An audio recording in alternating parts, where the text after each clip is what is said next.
Ta'ala. Kenapa sendalnya Nabi jadi mulia? Sendalnya Nabi jadi mulia karena menyatu dengan sesuatu yang mulia. Padahal sendalnya Nabi dari kulit biasa. Sendalnya Nabi dari kulit. Tapi kenapa kulit itu jadi mulia? Nah, ibu-ibu, kalau kulit dibikin dompet seumpama, bisa nggak taruh di kamar mandi? Dompet bisa taruh di kamar mandi? Bisa. Pegang dompet nggak punya wudhu, bisa nggak? Tapi coba itu kulit jadi sampul ayat suci Al-Quran. Ketika kulit itu jadi sampul daripada ayat suci Al-Quran, boleh nggak taruh di kamar mandi? Megang boleh nggak? Dipegang kalau nggak punya wudhu boleh nggak? Nggak boleh megang kalau nggak punya wudhu, harus ditaruh di tempat yang tinggi. Padahal sama-sama kulit. Tapi kenapa kulit jadi mulia? Kulit itu jadi mulia karena menyatu dengan sesuatu yang mulia, yaitu Al-Quran. Begitu juga sendalnya Nabi Muhammad.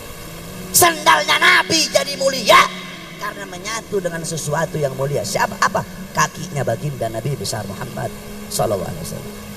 Sampai Al-Imam dalam kitab Al-Mawahib Al-Laduniyah, Al-Imam Al-Qastallani, beliau berkata, aku menyadari begitu agungnya pancaran cahaya dari sendal Nabi Muhammad, sehingga aku taruh sendalnya Nabi di atas kepalaku, kata Imam Qastallani. Sendalnya Nabi, terompahnya Nabi, aku taruh di atas kepalaku bagaikan mahkota untuk mengharapkan keberkahan dari sendal Nabi Muhammad. Makanya saya nggak setuju itu. Banyak dijual di online kan, sendalnya Nabi Muhammad. Iya, sendalnya Nabi buat di atas kepala. Ada itu perumpamaan sendal Nabi, banyak yang jual itu. Jual sendal mirip sendal Nabi Muhammad. Kamu nggak punya adab sama Nabi Muhammad. Para ulama gambar sendalnya Nabi mereka taruh di atas kepala. Makanya kalau gambar-gambar terompa ada kan di peci-peci tuh, Habib Umar, kayak begitu tuh. Sendalnya Nabi, gambar sendal Nabi taruh di atas kepala. Bukan kamu bikin sendal juga terus kamu injek-injek kamu pakai. Nggak ada adab itu sama Nabi Muhammad SAW. Para ulama-ulama terdahulu mereka punya rumah, mereka tempel gambar Nabi Muhammad. Bahkan dalam Thariqah Tijani, lambangnya itu adalah lambang sendal Nabi Muhammad. Dikatakan oleh para ulama, barang siapa yang di rumahnya ada gambar sendalnya Nabi, walaupun rumah semuanya terbakar di sekeliling dia, rumahnya tidak bakal terbakar. Kalau kebakaran, rumahnya nggak bakal terbakar. Kenapa? Karena ada gambar sendal Nabi Muhammad. Itu sendalnya Nabi, berjumpa dengan Allah Subhanahu wa Ta'ala. Kenapa sendal itu jadi mulia? Karena menyatu dengan sesuatu yang mulia, yaitu baginda Nabi besar Muhammad sallallahu alaihi wasallam. Saudara-saudara sekalian yang dimuliakan oleh Allah. Kemudian yang jarang kita tahu, ketika Jibril Allah perintahkan untuk memilih buruk. Jibril pergi ke taman buruk. Ada banyak betul buruk. Ini buruk tampan-tampan, bagus-bagus, ini buruk. Jibril melihat ada satu buruk yang lesu. Ada satu buruk yang lesu, ada satu buruk yang masih menangis, tidak berhenti dia menangis. Jibril nanya, wahai buruk, lihat teman-teman kamu yang lain riang gembira, kenapa kamu menangis wahai buruk? Buruk tersebut berkata, wahai Jibril, ketika Allah ciptakan kami, Allah berkata, salah satu di antara kalian nanti bakal ada yang menjadi tunggangan baginda Nabi besar Muhammad. Ketika Allah berkata seperti itu, maka ketika itulah aku menangis. Sampai sekarang tidak berhenti aku menangis, karena aku berharap akulah yang menjadi tunggangan baginda Nabi besar Muhammad. Akhirnya apa? Jibril memilih buruk tersebut sebagai kendaraan baginda Nabi besar Muhammad sallallahu alaihi wasallam. Itu yang keberapa? Terus selanjutnya yang jarang kita tahu, dalam kitab dijelaskan bahwasanya Nabi Muhammad sallallahu alaihi wasallam ketika beliau Mi'raj naik ke langit, ketika itu saudara-saudara, semua malaikat berdiri. Ada satu malaikat yang tidak berdiri. Ini malaikat tidak berdiri. Akhirnya apa saudara-saudara? Allah Subhanahu wa Ta'ala patahkan sayap ini malaikat, kemudian Allah asingkan ini malaikat. Ketika itu malaikat berjumpa dengan Jibril, Jibril berkata, kenapa kamu Allah asingkan ke sini? Kenapa kamu punya sayap-sayap patah? Bukankah dulu dari setiap hembusan nafasmu Allah ciptakan 700.000 malaikat? Sekarang kenapa kok kamu bisa ada di sini terasing? Malaikat itu berkata, wahai Jibril, ketika Muhammad naik Mi'raj, malaikat yang lain berdiri. aku tidak sempat berdiri. Karena aku tidak sempat berdiri untuk menghormati Rasulullah, makanya Allah patahkan sayap-sayapku, wahai Jibril. Coba kamu bayangkan, itu malaikat yang kerjaannya ibadah, malaikat yang gak pernah maksiat, karena tidak berdiri ketika Nabi Muhammad lewat, dipatahkan sayapnya. Kenapa? Karena gak punya adab sama Nabi Muhammad. Kira-kira apa yang akan Allah bikin sama kalian kalau kalian gak punya adab sama baginda Nabi besar Muhammad? Banyak kita orang-orang sekarang begitu, gak punya akhlak sama Nabi, gak punya adab sama Nabi, gak punya akhlak sama sunnah-sunnah Nabi Muhammad Sallallahu Alaihi Wasallam. Makanya kalau di majelisnya Nabi, pasang akhlak, pasang adab. Lagi baca maulid, jangan kamu ngobrol. Ini di depan, di sini baca maulid, di belakang ngobrol sendiri. Lagi baca maulid, ya Rabbi salli ala Muhammad, ya Rabbi salli alaihi wasallim. Ada yang ngerokok. Lagi baca maulid, ada yang ngerokok. Nabi Muhammad gak bakal hadir. Dalam iktikat Ahlus Sunnah wal Jamaah, di dalam keyakinan Ahlus Sunnah wal Jamaah, setiap dibaca maulid Nabi hadir. Makanya kan ada namanya mahalul qiyam. Ya, kita berdiri. Ya Nabi salam alaika. Kenapa? Karena kita yakin Nabi Muhammad SAW hadir ketika dibacakan maulid. Makanya kita berdiri untuk menyambut Nabi Muhammad. Loh Beb, mana Nabi? Nggak kelihatan Beb, Nabi Muhammad mana nggak kelihatan. Bagaimana kau bisa lihat Nabi? Kamu punya mata sering mandang cabe-cabean. Kamu punya mata pagi siang sore malam memandang aurat. Kedua matamu sering memandang hal-hal yang Allah haramkan. Bagaimana kau bisa melihat Nabi Muhammad? Kamu tidak bisa melihat Nabi, tapi yakini Nabi Muhammad melihat kalian. Yakini Nabi Muhammad melihat kamu, walaupun kamu tidak bisa melihat Nabi Muhammad. Makanya kita berdiri. Tetapi kata Abu Ya Maliki dalam kitabnya, bisa juga walaupun kamu baca maulid, Nabi nggak hadir. Kenapa? Kalau di dalam peringatan itu, di dalam pembacaan maulid itu ada perkara-perkara yang dibenci oleh Nabi Muhammad, Nabi nggak bakal hadir. Contoh, baca maulid ada ikhtilat. Tahu ikhtilat? Nggak tahu. Ikhtilat itu bercampur laki dan perempuan tanpa pemisah. Itu namanya ikhtilat. Nabi nggak bakal hadir. Kamu baca maulid ribuan kali kayak Nabi nggak bakal hadir. Kayak gini nih. Ini ikhtilat namanya nih. Jadi besok-besok bikin pakai kain kecil, pisahin begitu. Laki-laki di sini, perempuan di belakang. Nabi nggak bakal hadir. Ikhtilat. Nabi nggak bakal hadir kecuali uzur syar'i. Kayak 411, 212 lagi baca maulid tuh, 212 baca maulid kan banyak tuh. Jutaan orang udah nggak bisa diatur kecuali seperti itu. Itu uzur syar'i namanya. Tapi kalau masih bisa diatur kayak begini, atur laki-laki perempuan agar Nabi Muhammad hadir. Itu pertama, ikhtilat. Nabi nggak bakal hadir. Kedua, lagi baca maulid, ya Rabbi salli ala Muhammad waftah minal khairi kulla mughlaq. Ada yang ngerokok. Lagi baca maulid, di tengah-tengah ada yang ngerokok. Nabi nggak bakal hadir. Jangankan ngerokok, bawa rokok, Nabi nggak hadir. Apalagi ngerokok. Dalam kitab An-Nafahat As-Sadiyah ila Daril Hadramiyah diceritakan Al-Habib Ali bin Muhammad Al-Habsyi. Habib Ali, beliau ketika itu Habib Ali melihat Nabi Muhammad ini mau masuk ke rumah satu orang, tapi Nabi Muhammad mau masuk nggak jadi. Ketika ditarim, Habib Ali nanya, ya Rasulullah, tadi aku lihat kamu mau masuk ke rumah itu orang, tapi nggak jadi, kamu keluar lagi. Kenapa ya Rasulullah? Kata Rasul, aku mau masuk ke rumah itu orang karena di rumah itu sedang dibacakan maulid. Tapi aku nggak jadi masuk karena di situ ada yang bawa tembakau. Cuma bawa tembakau, Nabi nggak hadir. Apalagi monyong kamu ngerokok, tambah nggak hadir Nabi Muhammad. Makanya kalau mau hadir maulid, rokoknya singkirin dulu, taruh di luar.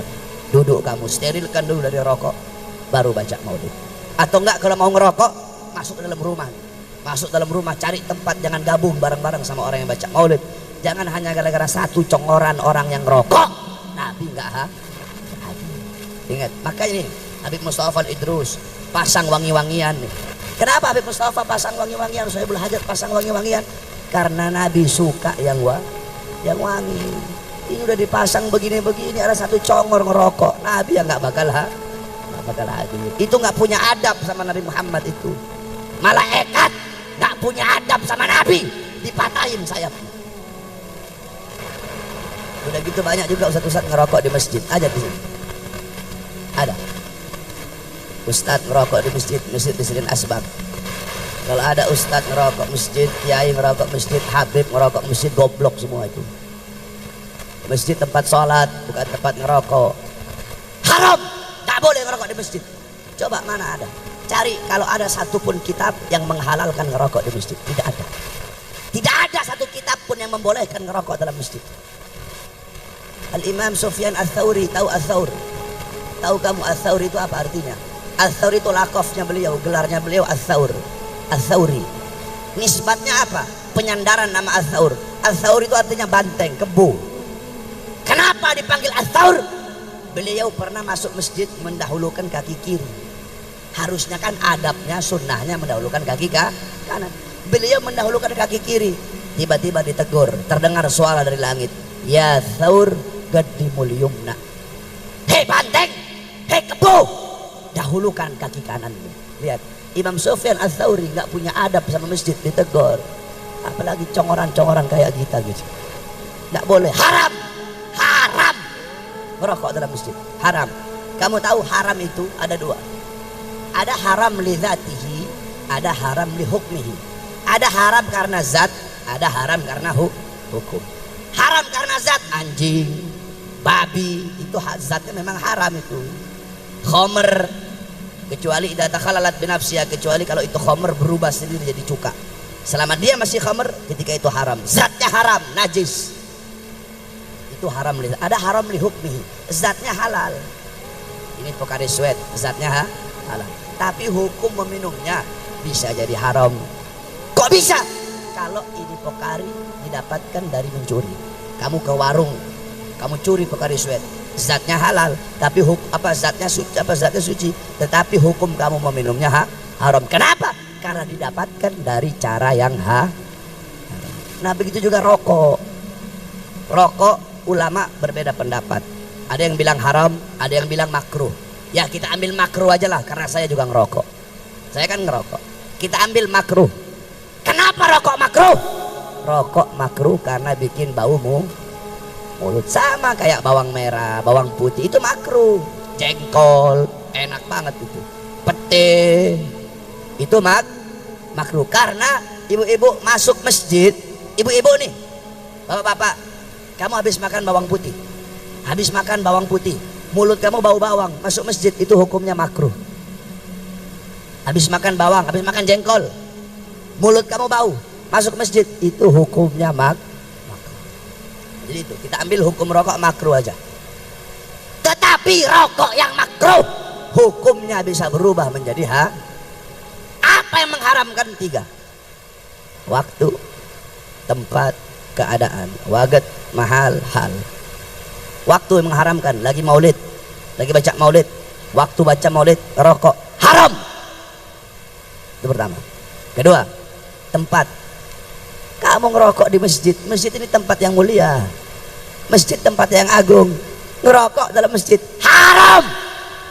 Itu tempat mengharamkan. Ketiga, keadaan. Kamu lagi ngerokok, di samping ada ibu-ibu bawa bayi. Dengan kamu ngerokok mengganggu dia, mengganggu bayinya. Pada saat itu, dalam keadaan seperti itu, rokok hukumnya berubah menjadi Jadi pasang akhlak, pasang adab yang baik di majelis Nabi Muhammad. Kenapa? Malaikat saja nggak punya adab. Ketika Nabi Isra Mi'raj dipatahin sayapnya, apalagi kita. Intisari Isra Mi'raj, intinya Nabi Muhammad Isra wal Mi'raj, berjumpa dengan Allah, berjumpa dengan Azizul Wahhab bila hijab, untuk menerima satu perintah yang mulia, satu perintah yang agung, satu perintah yang luar biasa, yaitu sholat. Ketika Allah perintahkan zakat, cukup melalui Al-Quran. Allah perintahkan haji, cukup melalui Al-Quran. Allah perintahkan jihad, cukup melalui Al-Quran. Allah perintahkan puasa, cukup melalui Al-Quran. Allah perintahkan segala macam, cukup lewat Al-Quran.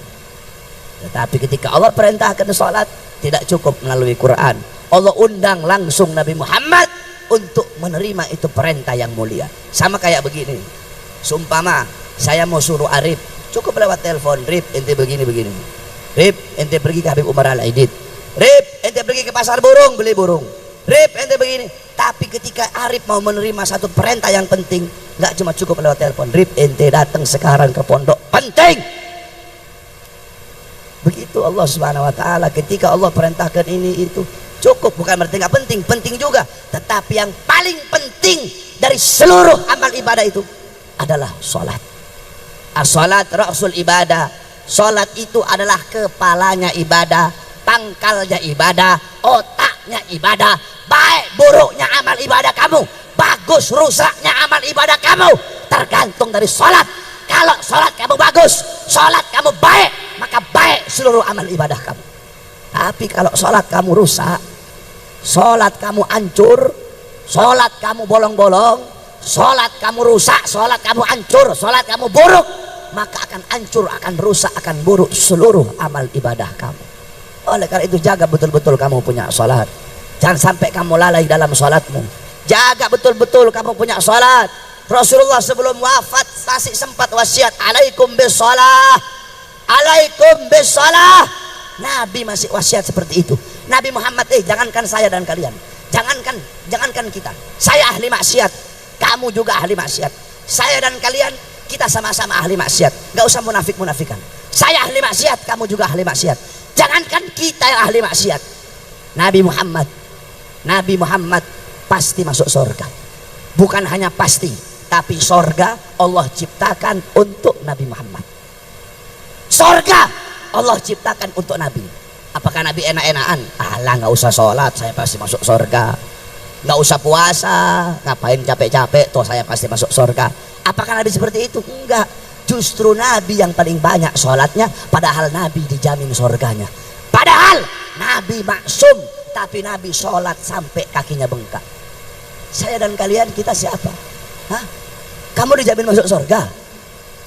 Kenapa kamu lalai sholat kamu? Saya dan kamu, kita pasti masuk surga. Kok kita masih lalai dalam sholat? Takut kamu kepada Allah Subhanahu wa ta'ala. Jaga engkau punya sholat, jangan sampai engkau lalai dari sholat. Jangankan lalai, jangankan kamu ninggalin sholat, telat saja, telat.